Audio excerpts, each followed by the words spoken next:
Welcome to Fishery News. Warm up your soul with this rich and flavorful prawn garlic soup.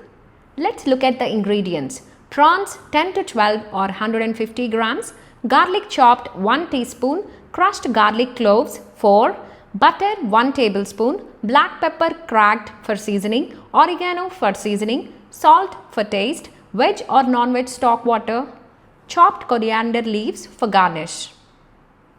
Let's prepare.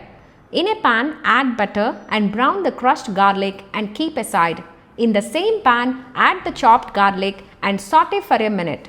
Add the prawns, season with salt, oregano, cracked peppercorns and saute for 2 to 3 minutes.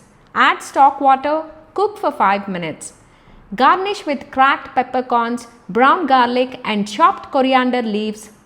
And here it is. Serve this delicious prawn garlic soup hot and let its hearty flavors bring joy to every spoonful.